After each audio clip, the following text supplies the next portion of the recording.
Hello, I am Harlan Grohl, part of the StormGUARDen team, and today we'll be walking through the steps of how to keep your storm garden maintained. Overall, the maintenance of a storm garden is low cost, low time commitment, and can be done by virtually anybody, which is not always the case with other forms of green infrastructure. So there's 3 steps we're going to walk through. The first 2 are part of routine maintenance that can be done year-round, and then the third is a season-specific kind of item of maintenance. Right now it's December, so we'll be showing you how to kind of winterize your storm garden going from fall to winter. So the first step is to remove the leaves from within the trough and from underneath the access panel here. This is important because if left in here too long, the leaves will kind of create like a sludgy matter that just kind of disrupts the flow and makes it more difficult to clean later on. So you want to make sure you remove the leaves as often as you'd like, but at least 4 times a year. I usually do seasonal maintenance like every 3 months, so 4 times a year total. It's helpful to get them removed before it freezes to prevent clogging. It's just a lot easier to make sure you pick them all up before it's full on winter.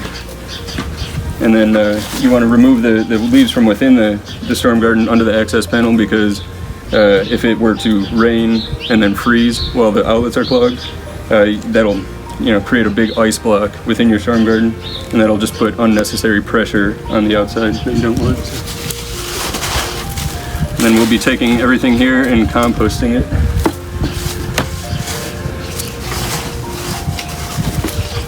The leaf buildup will also vary depending on the nearby trees. So if you don't have any trees nearby, there'll be less leaves to remove, but there don't seem to be too many here.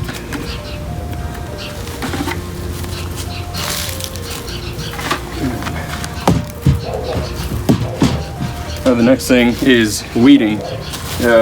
This is one of the older storm gardens that exist. So once the plants become more well established, the likelihood of weeds showing up is less and less every year. So there aren't too many weeds in here, but I did identify a few.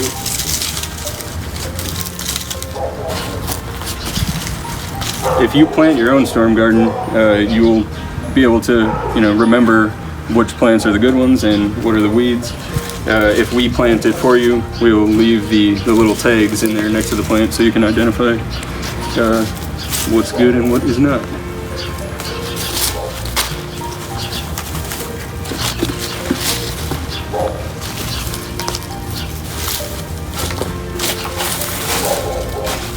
Alright, and the third, the season-specific maintenance, is to trim back all the plants in here.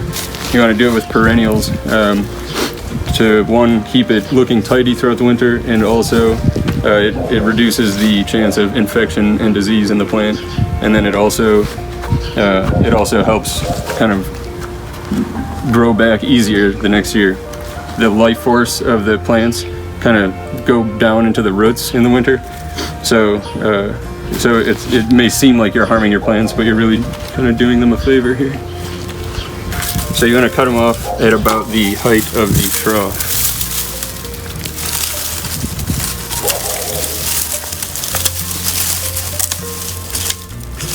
And again, we'll be composting all of these as well. If you have annual plants or herbs, you don't really need to chop them off down towards the root. You kind of just pull them, and you can compost those as well, since they're not coming back next year.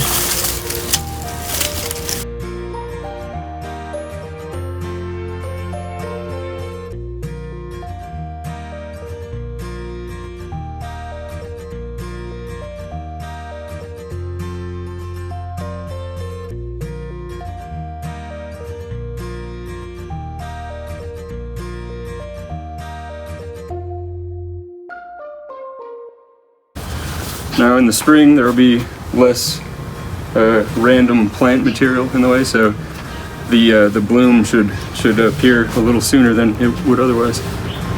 So yeah, we'll go compost this and hopefully reuse this at some point in the future. that is about all for maintenance.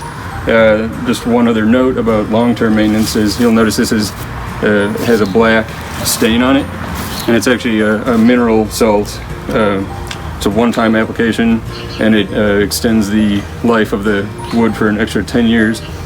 And that we can do for an additional charge, or you can stain, paint, treat it with anything you want to just protect the wood long term. Otherwise, hope you learned something about maintaining your storm garden. Thank you for watching.